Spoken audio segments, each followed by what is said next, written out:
ഇംഗ്ലീഷിൻ്റെ 25-ാമത്തെ ചാപ്റ്ററാണ്. ഞാൻ അതിൻ്റെ ഇടയ്ക്കുള്ള 2-3 ചാപ്റ്റർ സ്കിപ്പ് ചെയ്തിട്ടുണ്ട്. അത് റീഡിങ് വിത്ത് അണ്ടർസ്റ്റാൻഡിങ് ആണ്. അത്ര ഇമ്പോർട്ടൻ്റ് ആയിട്ടുള്ള കാര്യമല്ല. അത് കാരണം എന്താണെന്ന് ചോദിച്ചു കഴിഞ്ഞാൽ ഞാൻ അതിൻ്റെ റീസൺ മുന്നേ പറഞ്ഞിട്ടുണ്ടായിരുന്നു.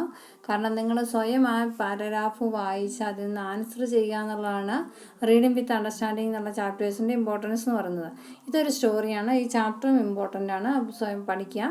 അപ്പം ബോലി ഒരു കുട്ടിയുടെ പേരാണ്. A little girl Boli fails to develop self confidence due to her parental attitude. അതായത് ഒരു ചെറിയ പെൺകുട്ടിയുടെ പേരാണ് ബോലി എന്ന് പറയുന്നത്. അവരുടെ മാതാപിതാക്കളുടെ ആറ്റിറ്റ്യൂഡ് കൊണ്ട്, മനോഭാവം കൊണ്ട് ആത്മവിശ്വാസം നഷ്ടപ്പെട്ടു പോയൊരു കുട്ടിയുടെ കഥയാണ് ഇതിൻ്റെ അകത്ത് പറയുന്നത്. From her very childhood Boli was a little slow. She had small pox marks on her face and she stammered. Why did her teacher take a special interest in her? Did Boli measure up to her teacher's expectations? അപ്പോൾ ഇവിടെ പറയുന്നത് ബോലി എന്ന് പറഞ്ഞ ചെറിയ പെൺകുട്ടിക്ക് ഈ പിന്നെ 5-ാം പനിയൊക്കെ വന്നിട്ട് മുഖത്ത് കുറച്ച് വസൂരി കലകളൊക്കെ ഉണ്ട്. പിന്നെ സംസാരിക്കുമ്പോൾ കുറച്ച് വിക്കുണ്ട്. പക്ഷേ എന്തുകൊണ്ടാണ് ടീച്ചർ ആ കുട്ടിക്ക് ഒരു ഇമ്പോർട്ടൻ്റ് കൊടുത്തതെന്നാണ്. അപ്പോൾ ടീച്ചറിന് ആ കുട്ടിയുടെ മേലെ എന്തെങ്കിലും എക്സ്പെക്റ്റേഷൻസ്, എന്തെങ്കിലും പ്രതീക്ഷകൾ ഉണ്ടാകുമോ എന്നാണ് നമുക്ക് നോക്കാം.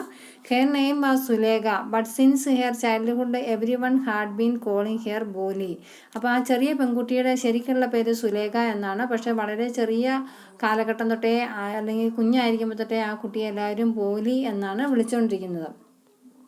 She was the 4th daughter of Numberdar Damlal. When she was 10 months old, she had fallen off the coat on her head and perhaps it had damaged some part of her brain. That was why she remained a backward child and came to be known as Boli, the simpleton. അപ്പം രാംലാലിൻ്റെ 4ാമത്തെ കുട്ടിയാണ് ഈ പറയുന്ന ബോലി എന്ന് പറയുന്ന കുട്ടി. അവൾ ജനിച്ച് 10 മാസം കഴിഞ്ഞപ്പോൾ അവൾ പിന്നെ ബൈ ചാൻസിൽ കട്ടിൽ നിന്ന് താഴെ വീണ് തലയ്ക്കൊരു ക്ഷതമേറ്റ്. ആ കുട്ടിയുടെ ബ്രെയിൻ, തലച്ചോറിന് ചെറിയൊരു ക്ഷതമേറ്റു. അതിനെ തുടർന്ന് ആ കുട്ടിക്ക് കുറച്ച് പ്രശ്നങ്ങൾ കാര്യങ്ങളൊക്കെ ഉണ്ടായിരുന്നു.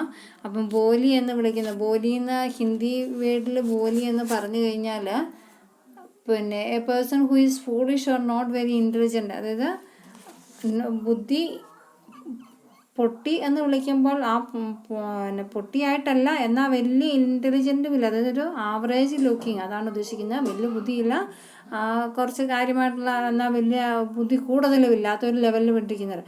അപ്പം ആ കുട്ടി 10 മാസം പ്രായമുള്ളപ്പോൾ കട്ടിലിൽ നിന്ന് വീണ് തലച്ചോറിനേറ്റ ക്ഷതമാണ് ആ കുട്ടിയെ ഇങ്ങനെയൊക്കെ അങ്ങനെയൊക്കെ സംഭവിക്കാനുള്ള കാരണമായി തീർന്നത്. At birth, the child was very fair and pretty, but when she was 2 years old, she had an attack of smallpox. Only the eyes were saved, but the entire body was permanently disfigured by deep black pock marks. Little Sulega could not speak till she was 5, and when at last she learned to speak, she stammered. The other children often made fun of her and mimicked her. As a result, she talked very little. അപ്പം കുട്ടി ഉണ്ടായപടിയൊക്കെ നല്ല മിടുക്കി സുന്ദരിയായ ഒരു പെൺകുട്ടിയായിരുന്നു. പക്ഷേ 2 വർഷം ജനിച്ച് 2 വർഷം കഴിഞ്ഞപ്പോൾ ആ കുട്ടിക്ക് 5-ാം പനി പിടിപെട്ട് കണ്ണ് മാത്രമേ ആ 5-ാം പനിയിൽ നിന്ന് രക്ഷ നേടിയുള്ള ബാക്കി എല്ലാ ഭാഗങ്ങളിലും വസൂരിക്കലകൾ വന്നു. ഇപ്പം 5-ാം പനിയുടെ ബാക്കി പത്രമായിട്ട് വസൂരിക്കലകൾ വന്ന് ആ കുട്ടിയുടെ ഗ്ലാമറൊക്കെ പോയി, സൗന്ദര്യമൊക്കെ പോയി. 5 വയസ്സ് വരെ, 5-ാം വയസ്സിലാണ് ആ കുട്ടി സംസാരിച്ച് തുടങ്ങുന്നത്. 5-ാം വയസ്സിൽ സംസാരിച്ച് തുടങ്ങിയപ്പോൾ വിക്കായിരുന്നു ഉണ്ടായിരുന്നത്. അപ്പം വിക്കി സംസാരിക്കുമ്പോൾ കൂട്ടുകാരെല്ലാം കളിയാക്കിക്കൊണ്ടിരുന്നു. അപ്പോൾ കൂട്ടുകാരുടെ കളിയാക്കലും മിമിക്രി കാണിക്കലും ഒക്കെ ആയി കഴിഞ്ഞപ്പോൾ ആ കുട്ടി തീരെ സംസാരിക്കാണ്ടായി. വളരെ കുറച്ച് മാത്രം, ആവശ്യത്തിന് മാത്രം സംസാരിക്കുന്ന കൂട്ടത്തിലേക്കായി മാറി. Ramlal had 7 children, 3 sons and 4 daughters, and the youngest of them was ബോലി. അപ്പം രാംലാലിന് 3 ആമക്കളും 4 പെമ്മക്കളുമുണ്ട്. ആ പെമ്മക്കളിലെ ഏറ്റവും ലാസ്റ്റാണ് ബോലി എന്ന് പറയുന്നത്. It was prosperous farmer's household and there was a plenty to eat and drink. All the children except Boli were healthy and strong. അപ്പം നല്ല സ്വത്തും സമ്പാദ്യമൊക്കെയുള്ള ഒരു കൃഷിക്കാരനാണ് രാംലാൽ. ഇഷ്ടം പോലെ എല്ലാവർക്കും തിന്നാനും കുടിക്കാനും ഒക്കെ ആയിട്ടുണ്ട്. പക്ഷെ അതിൽ കുറച്ച് ആരോഗ്യപരമായിട്ട് കുറച്ച് പുറകോട്ട് നിൽക്കുന്നത് ബോലി മാത്രമാണ്. The sons had been send to the city to study in schools and later in colleges of the daughters Radha.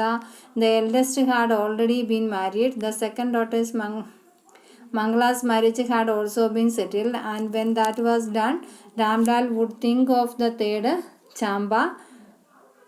They were good-looking, healthy girl, and it was not difficult to find bridegrooms for them. അപ്പം ആ മക്കളെയൊക്കെ അദ്ദേഹം സിറ്റിയിൽ ഇട്ട് പഠിപ്പിക്കുകയും പിന്നീട് കോളേജിലേക്ക് പഠിപ്പിക്കുകയൊക്കെ ചെയ്തു. പെൺപിള്ളേരെ സമയങ്ങളിൽ ഓരോരുത്തരെ വെച്ചിട്ട് കല്യാണം കഴിപ്പിച്ച് വിട്ടുകൊണ്ടിരിക്കുകയാണ്. അപ്പം മൂത്തവളുടെ കല്യാണം കഴിഞ്ഞു, രണ്ടാമത്തേത് പറഞ്ഞു വെച്ചിട്ടുണ്ട്, മൂന്നാമത്തേതിനെ കുറിച്ചിട്ട് കെട്ടിക്കാനുള്ള കാര്യങ്ങളെക്കുറിച്ച് അയാൾ തിങ്ക് ചെയ്തുകൊണ്ടിരിക്കുകയാണ്. അപ്പോൾ ഇവരെല്ലാം കാണാൻ വലിയ കുഴപ്പമില്ലാത്ത കുറച്ച് ഗുഡ് ലുക്കിങ് ആയതുകൊണ്ട് എളുപ്പം ഇവർക്കൊക്കെ ഉള്ള വരന്മാരെ കിട്ടിക്കൊണ്ടിരുന്നു. But Ramlal was worried about the Boli. She had neither good looks nor intelligence. പക്ഷെ അദ്ദേഹത്തിന് എപ്പോഴും വിഷമം ഉണ്ടായിരുന്നു, അല്ലെങ്കിൽ എപ്പോഴും ചിന്തിച്ചുകൊണ്ടിരുന്ന ബോലിയെക്കുറിച്ചിട്ടാണ്. കാരണം കാണാനും വലിയ ഗുണമില്ല, വലിയ ബുദ്ധിയുമില്ല. ഇപ്പോൾ എങ്ങനെ കെട്ടിക്കുമെന്നുള്ള ചിന്തയായിരിക്കാം മാതാപിതാക്കൾക്ക് വന്നുകൊണ്ടിരുന്നത്. ബോലി was 7 years old when Mangala was married. അപ്പം രണ്ടാമത്തെ ചേച്ചിയെ കെട്ടിക്കുമ്പോൾ ബോലിക്ക് 7 വയസ്സ് മാത്രമാണ് പ്രായമുള്ളത്. The same year a primary school for girls was opened in their village. അപ്പം ആ വർഷം തന്നെ പ്രൈമറി സ്കൂൾസ്, പ്രാഥമിക വിദ്യാഭ്യാസ കേന്ദ്രം അവരുടെ വില്ലേജിൽ തന്നെ ഓപ്പൺ ചെയ്തു. The tahsildar sahib came to perform its opening ceremony. തഹസീൽദാറാണ് അത് വന്നിട്ട് അതിൻ്റെ ഇനാഗ്രേഷനൊക്കെ ചെയ്തത്. He said to Ramlal, as a revenue official you are the representative of the government in the village and so you must set an example to the villagers. You must send your daughters to school. അപ്പം അദ്ദേഹം പറയുകയാണ്, നിങ്ങൾ ഇത്രയും ധനാഢ്യനായ ഒരു വ്യക്തി ആയതുകൊണ്ട് ഈ വില്ലേജേഴ്സിനൊക്കെ ഒരു മാതൃകയായിരിക്കണം, അതുകൊണ്ട് നിങ്ങളുടെ മകളെ തന്നെ ഈ സ്കൂളിലേക്ക് പഠിക്കാൻ വിടണമെന്ന് പറയുകയാണ്. That night when Ramlas consulted his wife, she cried, "Are you crazy? If girls go to school, who will marry them?" അപ്പം അന്നത്തെ കാലത്ത് പ്രത്യേകിച്ച് നോർത്ത് ഇന്ത്യൻ സൈഡിലേക്കൊക്കെ ഒരു ചിന്താഗതിയുണ്ട്, പഠിപ്പിക്കാൻ വിട്ടു കഴിഞ്ഞാൽ പെൺകുട്ടികൾ പഠിച്ചു കഴിഞ്ഞാൽ ആ നാട്ടിലുള്ളവർക്കൊക്കെ ഒരു ചിന്തയുണ്ട്, പെൺമക്കളെ പഠിപ്പിക്കാൻ വിട്ടു കഴിഞ്ഞാൽ അവർ പഠിച്ചു കഴിഞ്ഞാൽ പിന്നെ അവരെ ആരെയും കെട്ടാൻ വരില്ല എന്നൊരു ചിന്താഗതി അവർക്കൊക്കെ ഉണ്ട്. അപ്പം അമ്മ അവിടെ നിന്ന് ചോദിക്കേണ്ടത്, നിങ്ങൾക്ക് എന്തേ വട്ടായിപ്പോയോ, ഇവളെ പഠിപ്പിക്കാൻ വിട്ടു കഴിഞ്ഞാൽ പിന്നെ ആരാ ഇവളെ വന്ന് കല്യാണം കഴിക്കുന്നതെന്ന് ചോദിക്കണം. But Ramlal had not the courage to disobey the tahsildar. പക്ഷേ രാംലാലിന് തഹസീൽദാറിനെ അനുസരിക്കാതിരിക്കാനും നിവർത്തിയില്ല. At last his wife said, "I will tell you what to do. Send Boli to school. As it is there is a little chance of her getting married. With her ugly face and lack of sense, let the teachers at school worry about her." അപ്പം പിന്നെ രാംലാൽ പറയുകയാണ്,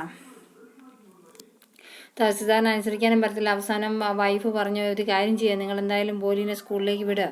അവളെ കാണാനും ഗുണമില്ല, അവളെ എങ്ങനെ കല്യാണം കഴിപ്പിച്ച് അയക്കുന്നും പറയാൻ പറ്റത്തില്ല. അപ്പോൾ എന്തായാലും അവളെക്കുറിച്ചിട്ട് എന്തെങ്കിലും ഒരു തീരുമാനം ടീച്ചേഴ്സ് പറയട്ടെ, ടീച്ചേഴ്സ് എന്താണെന്ന് വെച്ചാൽ തീരുമാനിക്കട്ടെ എന്ന് പറഞ്ഞ് അവളെ ഒടുക്കം സ്കൂളിലേക്ക് വിടുകയാണ്. The next day Ramlal caught Boli by the hand and said, "come with me, I will take you to school." Boli was frightened. She did not know what a school was like. She remember how a few days ago their old cow Lakshmi had been turned out of the house and sold. അപ്പം ബോലിയുടെ പിറ്റേ ദിവസം രാവിലെ രാംലാൽ പറയണ, "ബാ നിന്നെ സ്കൂളിലേക്ക് കൊണ്ടുപോട്ടെ" എന്ന് പറയണേ. പക്ഷേ സ്കൂൾ എന്നാന്നോ അതെന്താ സംഭവം എന്ന കാര്യങ്ങളെന്നോ ബോലിക്ക് അറിയത്തില്ല. ബോലി പേടിക്കാൻ തുടങ്ങി. കാരണം അവൾ വേഗം ഓർക്കുകയാണ്, കുറച്ച് ദിവസം മുമ്പ് അവളുടെ പശുവിനെ ഇതുപോലെ കൊണ്ടുപോകാമെന്നും പറഞ്ഞിട്ട് കൊണ്ടുപോയിട്ട് ആർക്കോ വിറ്റു. ഇനി അതുപോലെയാണോ അച്ഛൻ എന്നെ കൊണ്ടുപോകുന്നത്, വല്ലവർക്കും വിൽക്കാനാണോ എന്ന് ആ കുട്ടിക്ക് തോന്നുകയാണ്. കാരണം കുട്ടി ഇതുവരെ സ്കൂളിനെ കുറിച്ച് കേട്ടിട്ടില്ല, കണ്ടിട്ടില്ല. അപ്പം എന്താണ് അതിനെക്കുറിച്ചൊരു അറിവില്ലാത്തതുകൊണ്ട്. "No," she shouted in terror and pulled her hand away from her father's grip. അപ്പം അവൾ അച്ഛനോട് പറഞ്ഞു, വേണ്ട. എന്താ അവൾ അലറിക്കരഞ്ഞുകൊണ്ട് അച്ഛൻ്റെ കയ്യിൽ നിന്ന് കൈ പിടിച്ച് പോവുകയാണ്. "What's the matter with you fool?" Shouted Ramlal. "I am only taking you to school. Then he told his wife, let her wear some decent clothes today, or else what will the teachers and the other schoolgirls think of us when they see her. അപ്പം പിന്നെ രാംലാൽ മകളോട് ചൂടാവുകയാണ്, നീ എന്താ ചിന്തിച്ച് ഞാൻ നിന്നെ സ്കൂളിലേക്ക് എടുക്കാമെന്ന് പറഞ്ഞു, നീ ഇത്ര വിദ്യയായി പോയോ. എന്നിട്ട് വൈഫിനോട് പറയണം അവിടെ നല്ല ഡ്രസ്സൊക്കെ ഇടിയിക്കുക, ഇന്ന് എന്തായാലും നല്ല ഡ്രസ്സിലൊക്കെ പോട്ടെ, ഇല്ലെങ്കിൽ സ്കൂളിലും മറ്റുള്ള ടീച്ചേഴ്സും മറ്റുള്ളവരൊക്കെ നമ്മളെക്കുറിച്ച് എന്താ ചിന്തിക്കുക, അതുകൊണ്ട് അവൾക്ക് നല്ല ഡ്രസ്സ് കൊടുക്കാൻ പറഞ്ഞു. അപ്പം new clothes had never been made for Boli. The old dresses of her sisters were passed on to her. No one cared to mend or wash her clothes. അപ്പം ഇതുവരെ അവൾക്ക് വേണ്ടിയിട്ട് ബോലിക്ക് വേണ്ടിയിട്ട് പുതിയ ഡ്രസ്സ് വാങ്ങിച്ചില്ല. എപ്പോഴും ചേച്ചിമാരുടെ പഴയതൊക്കെ അവൾ ഇട്ടുകൊണ്ടിരുന്നത്. അവളുടെ ഡ്രസ്സുകൾ വാഷ് ചെയ്യാനും ആരും മെനക്കെട്ടിരുന്നില്ല. But today she was lucky to receive a clean dress which had shrunk after many washings and no longer fitted ചാമ്പ. അപ്പം ഇപ്രാവശ്യം ചാമ്പയുടെ കുറച്ച് അധികം ഉപയോഗിക്കാത്ത നല്ല ക്ലീൻ ആയിട്ടുള്ള ഡ്രസ്സാണ് ബോലിക്കിടാൻ കിട്ടിയത്. She was even bathed and oil was rubbed into her dry and matted hair. Only then did she begin to believe that she was being taken to a place better than her home. അപ്പം ഇവളെ വൃത്തിയായിട്ട് കുളിപ്പിച്ച് നല്ല വൃത്തിയാക്കി മിടുക്കിയാക്കി കഴിഞ്ഞപ്പോൾ പിന്നെ ബോലിക്ക് തോന്നി, എന്തായാലും വീടിനേക്കാട്ടിലും ബെറ്റർ ആയിട്ടുള്ള വേറെ ഏതൊരു സ്ഥലത്തേക്കാണ് എന്നെ കൊണ്ടുപോകാൻ പോകുന്നതെന്ന് അവൾക്ക് തോന്നുകയാണ്. A girl who had not heard the name of school, or who did not know what a school was, and who felt terrified to go to school, developed attachment with the school. How did it happen? Read the second unit of the story. അപ്പം ആദ്യം അവൾക്ക് സ്കൂളിൽ നിന്ന് എന്താണെന്ന് അവൾക്ക് അറിയത്തില്ല. സ്കൂളിൽ നിന്ന് കേട്ട് അവൾ പേടിച്ച് കരയുമായിരുന്നു. പക്ഷേ പിന്നീട് അവളിലുണ്ടായ മാറ്റങ്ങൾ എന്തൊക്കെയാണെന്ന് നമുക്ക് ബാക്കി ഭാഗങ്ങൾ വായിച്ചു നോക്കുമ്പോൾ തിരിയും. When they reached the school, the children were already in the classroom. Ramlal handed over his daughter to the headmistress. Left alone, the poor girl looked about her with fear-laden eyes. There were several rooms, and in each room girls like her squatted on mats reading from books or writing on slate. The headmistress asked Boli to sit down in a corner in one of the classroom. അപ്പം ബോലി ആദ്യമായിട്ട് class റൂമിൽ ചെല്ലുകയാണ്. അവിടെ ഒരുപാട് റൂമുകളൊക്കെ ഉണ്ട്, അതിലൊക്കെ പെൺകുട്ടികൾ ഇരിക്കുന്നുണ്ട്. എല്ലാവരും പായ വിരിച്ചിട്ട് ആ പായയിലാണ് ഇരിക്കുന്നത്. കുറച്ച് പേര് ബുക്ക് വായിക്കുന്നു, കുറച്ച് പേര് എഴുതുന്നു. എന്തായാലും ഹെഡ് മിസ്റ്റേഴ്സ് അവളോട് പറഞ്ഞു ഒരു മൂലയ്ക്ക് അവിടെ ഇരുന്നോളാൻ പറഞ്ഞു. Boli did not know what exactly a school was like and what happened there, but she was glad to find so many girls almost of her own age present there. She hoped that one of these girls might become her friend. അപ്പം അവൾ എന്തായാലും ചുറ്റുവട്ടത്ത് നോക്കുമ്പോൾ അവൾക്ക് school എന്താ കാര്യങ്ങൾ എന്താണെന്ന് മനസ്സിലായിട്ടില്ല. ചുറ്റുവട്ടത്ത് നോക്കുമ്പോൾ അവളുടെ തന്നെ പ്രായമുള്ള കുറച്ച് പെൺകുട്ടികളെ കണ്ടു. അതെന്തായാലും അവൾക്ക് ആശ്വാസമായി. അവൾ വിചാരിച്ചു ഇതിൽ ആരെങ്കിലുമൊക്കെ എൻ്റെ ഒരു ഫ്രണ്ടായിട്ട് വരുമായിരിക്കാമെന്ന് ചിന്തിക്കുകയാണ്. The lady teacher who was in the class was saying something to the girls, but Boli could understand nothing. She looked at the pictures on the wall. The colors fascinated her. The horse was brown, just like the horse on which the Tahsildar had come to visit their village. The goat was black, like the goat of their neighbor. The parrot was green, like the parents she had seen in the mango orchard. And the cow was just like their Lashmi. And suddenly Boli noticed that the teacher was standing by her side smiling at her. അപ്പം teacher എന്തൊക്കെയോ പഠിപ്പിക്കാൻ തുടങ്ങി, പക്ഷെ ബോലിക്കൊന്നും മനസ്സിലായില്ല. ബോലി ആ ഭിത്തിയിലുള്ള പടങ്ങളൊക്കെ നോക്കിക്കൊണ്ടിരുന്നു. അപ്പം തഹസീൽദാർ വന്നതുപോലെയുള്ള ഒരു കറുത്ത കുതിരയും, കറുത്തല്ല ബ്രൗൺ കളറിലൊരു കുതിരയും, പിന്നെ ബ്ലാക്ക് ആയിട്ടുള്ളൊരു ആടും, അയൽക്കാരൻ്റെ വീട്ടിൽ നിൽക്കുന്ന പോലത്തെ ഒരു കറുത്ത ആടും, പിന്നെ മാംഗോയുടെ കളറുള്ള ഒരു പച്ച തത്തയും, പിന്നെ അവളുടെ വീട്ടിലെ ലക്ഷ്മി എന്ന് പറയുന്ന പശുവിനെ പോലുള്ളൊരു പശുവും ഒക്കെ ആയിട്ട് അവളിങ്ങനെ പിക്ചറുകൾ നോക്കിക്കൊണ്ടിരിക്കണം. അപ്പോൾ പെട്ടെന്ന് അവളുടെ അടുത്ത് ടീച്ചർ വന്ന് നിൽക്കുന്നതായിട്ട് അവൾക്ക് തോന്നി. അവൾ ടീച്ചറിനെ പേടിച്ച് നോക്കിയപ്പോൾ ടീച്ചർ ചിരിക്കുകയാണ്. What's your name little one? അപ്പം അവൾ വിക്കി she could stammer no further than that. അപ്പം ബോ എന്ന് പറഞ്ഞാൽ അവൾ വിൽക്കാൻ തുടങ്ങുവാണ്. Then she began to cry and tears flowed from her eyes in heedless flood. She kept her head down as she sat in her corner, not daring to look up the girls who she knew were still ലാഫിങ് at her. അപ്പോൾ അവളുടെ പേര് ചോദിച്ചപ്പോൾ ഇവൾ വിക്കി പറയുന്നതായിട്ട് അവിടെയുള്ള പെൺകുട്ടികളൊക്കെ ഇരുന്ന് ചിരിക്കാൻ തുടങ്ങി. അപ്പോൾ അവൾ ഉടനെ വിങ്ങിപ്പൊട്ടി കരയാൻ തുടങ്ങി. അവൾ ആരെയും നോക്കാണ്ട് അവിടെ ഇതിൻ്റെ ക്ലാസ് റൂമിൻ്റെ ഒരു സൈഡിൽ കുനിഞ്ഞ് ഇരുന്ന് കരയാൻ തുടങ്ങി. കരച്ചിലെന്ന് പറഞ്ഞു കഴിഞ്ഞാൽ അവൾക്ക് എവിടെയും സഹിക്കാൻ പറ്റാത്ത രീതിയിലുള്ള കരച്ചിൽ. അവൾ മറ്റുള്ളവരെ ആരെയും തലപൊക്കി നോക്കുന്നില്ല, എല്ലാവരും അവളെ നോക്കി ചിരിക്കുകയാണ്. When the school bell rang all the girls carried out of the classroom, but Bolly dared not leave her corner. Her head still lowered, she kept on sobbing. Bolly, the teacher's voice was soft and soothing. In all her life, she had never been cold like that. It touched her head. അപ്പം school വിടാനുള്ള ബെല്ലടിച്ച് കഴിഞ്ഞപ്പോൾ എല്ലാവരും തിക്കി തിരക്കി ഇറങ്ങി പോകുന്നുണ്ട്. അവൾക്ക് മാത്രം ഇറങ്ങണം എന്നൊന്നും തോന്നിയില്ല. അവളിപ്പോഴും കരഞ്ഞുകൊണ്ട് അവിടെ ഇരിക്കുകയാണ്. അപ്പോൾ ചെറിയ സൗണ്ടിൽ അവളിപ്പോഴും വീപ്പ് ചെയ്തുകൊണ്ടിരിക്കുക, വിതുമ്പി കരഞ്ഞുകൊണ്ടിരിക്കുകയാണ്. അപ്പം വളരെ പതിയ സൗണ്ടിൽ ബോലി എന്ന് വിളിക്കുന്നത് കേട്ട് കഴിഞ്ഞപ്പോൾ അവൾ തിരിഞ്ഞു നോക്കി. ടീച്ചറാണ് വിളിക്കുന്നത്. കാരണം അവളുടെ ജീവിതത്തിൽ ഇന്ന് വരെ അത്ര സോഫ്റ്റ് ആയിട്ടുള്ളൊരു സൗണ്ട്, അവളെ അത്ര സോഫ്റ്റായിട്ട് ആരും വിളിച്ചിട്ടില്ല. ആ വിളിയിൽ തന്നെ അവളുടെ മനസ്സ് അലിഞ്ഞു പോവുകയാണ് ചെയ്യുന്നത്. Get up, said the teacher. It was not command, but just a friendly suggestion. Bolly got up. Now tell me your name. അപ്പം ടീച്ചർ അവളോട് എണീക്കാൻ പറഞ്ഞു. അതൊരിക്കലും ഒരു ആജ്ഞയായിട്ട് അവൾക്ക് തോന്നിയില്ല. വളരെ സൗഹാർദ്ദപരമായിട്ട് പറയുന്ന പോലെയാണ് അവൾക്ക് തോന്നിയത്. അവളോട് ടീച്ചർ ചോദിച്ചു, എന്താണ് നിൻ്റെ പേര്? Sweet broke out over her whole body.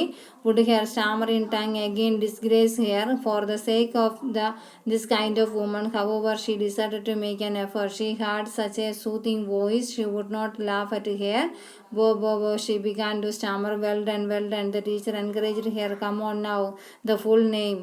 Bolly. At last she was able to say it and felt relieved as if it was a great achievement. അപ്പം ഇവിടെ ടീച്ചർ പിന്നെ പേര് ചോദിച്ചപ്പോൾ ഇവക്ക് പേടി കൊണ്ടോ പിന്നെ വിറയൽ കൊണ്ടോ എന്തുകൊണ്ടോ അവൾക്ക് അവളുടെ പേരുകൾ നാക്ക് വളച്ച് അവളുടെ പേര് പറയാൻ കിട്ടുന്നില്ല, സൗണ്ട് പുറത്തേക്ക് വരുന്നില്ല. അവൾ പിന്നെയും ടീച്ചർ അവളെ എൻകറേജ് ചെയ്തപ്പോൾ, പ്രോത്സാഹിപ്പിച്ച് കഴിഞ്ഞപ്പോൾ അവൾ പിന്നെയും ബോ എന്ന് വെച്ച് നിർത്തി. അപ്പോൾ ടീച്ചർ പറഞ്ഞു, വരട്ടെ പുറത്തേക്ക് വരട്ടെ എന്ന് പറയുമ്പോൾ അവളങ്ങനെ സ്ട്രഗിൾ ചെയ്തിട്ടാണെങ്കിലും അവളുടെ പേര് പറഞ്ഞു. അപ്പോൾ അവൾക്ക് വലിയൊരു ആശ്വാസം തോന്നി. എങ്ങനെ കഷ്ടപ്പെട്ടിട്ടാണെങ്കിലും എൻ്റെ പേര് മുഴുവൻ എന്ന് പറയാൻ പറ്റില്ല എന്നപ്പോൾ ടീച്ചർ പറയണ well done. The teacher patted hair affectionately and said put the fear out of your heart and you will be able to speak like everyone else. അപ്പം ടീച്ചർ അവളോട് പറയണം, നീ പേടി കളഞ്ഞു കഴിഞ്ഞാൽ നിനക്ക് ഞങ്ങളെപ്പോലെ വളരെ സ്മൂത്തായിട്ട് സംസാരിക്കാൻ പറ്റും. പിന്നെ എന്തിനാണ് നീ പേടിക്കുന്നതെന്ന് ചോദിക്കണം. ബോലി looked up as if to ask, really?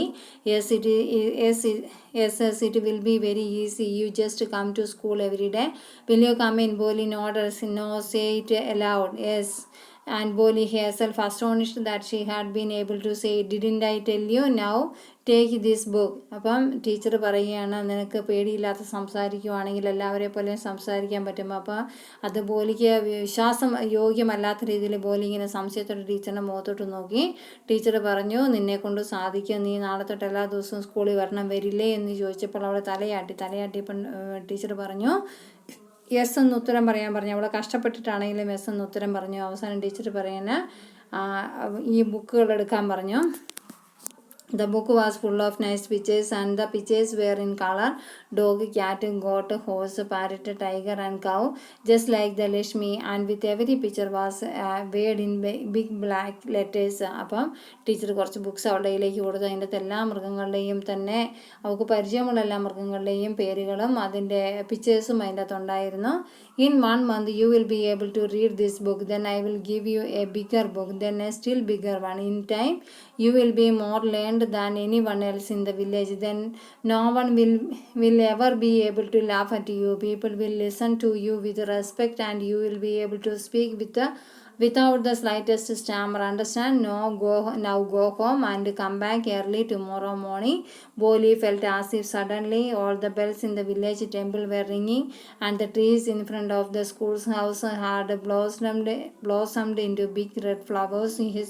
Her heart was throbbing with a new hope and a new life. Thus the year passed. അപ്പം ടീച്ചർ പറഞ്ഞ വാക്കുകൾ അവളുടെ മനസ്സിൽ കുറച്ചും കൂടെ ആത്മവിശ്വാസം കൊടുക്കുകയാണ്. ടീച്ചർ പറയാണ്, 1 മാസം കൊണ്ട് നിനക്ക് ഈ ബുക്കുകളൊക്കെ വായിക്കാൻ പറ്റും. ഇത് കഴിഞ്ഞ് കഴിഞ്ഞാൽ ഞാൻ കുറച്ചും കൂടെ വലിയ ബുക്ക് തരും, അത് കഴിഞ്ഞ് അതിനെക്കാട്ടിലും കുറച്ചും കൂടെ വലിയ ബുക്ക് തരും. അങ്ങനെ നീ ഈ വില്ലേജിലുള്ള ആര് ആരെക്കാട്ടിലും മുന്നേ നിന്നെക്കൊണ്ട് ഇത് മുഴുവൻ പഠിക്കാൻ സാധിക്കും. മറ്റുള്ളവർ ഇന്ന് നിന്നെ നോക്കി ചിരിക്കുന്നുണ്ടെങ്കിൽ നാളെ നീ അതിന് അവസരം കൊടുക്കാതെ നാളെ അവർ നിനക്ക് റെസ്പെക്റ്റ് തരുന്ന ഒരു അവസരം നിൻ്റെ ജീവിതത്തിൽ ഉണ്ടാവും. അതുകൊണ്ട് നിൻ്റെ വിക്കെല്ലാം മാറി നീ നല്ല മിടുക്കിയായിട്ട് വരുമെന്ന് പറയുകയാണ്. അപ്പോൾ പറയുകയാണ്, ഇപ്പം നീ വീട്ടിലേക്ക് പോകും, നാളെ ഏർലി മോർണിംഗ് നീ തിരിച്ച് ക്ലാസ്സിലേക്ക് വരണമെന്ന് പറയുകയാണ്. ബോലി അതെല്ലാം സമ്മതിച്ചു. ബോലിക്ക് അപ്പോഴത്തേക്കും എങ്ങൊന്നില്ലാത്തൊരു സന്തോഷം. അമ്പലത്തിലെ മണികളൊക്കെ ആ ഒരു പറച്ചിലിൽ ആ ഒരു സന്തോഷത്തിൽ ഇറങ്ങി ചെയ്യുന്നത് പോലെ, മരങ്ങളൊക്കെ അവൾക്ക് വേണ്ടി പൂക്കൾ പൊഴിക്കുന്ന പോലെയൊക്കെ അവൾക്ക് തോന്നുകയാണ്. His heart was throbbing with the new hope and life. അപ്പോൾ എന്തൊക്കെയോ പുതിയ നിശ്ചയങ്ങളുമായിട്ടാണ് അവൾ അന്ന് സ്കൂളിൽ നിന്ന് ഇറങ്ങുന്നത്.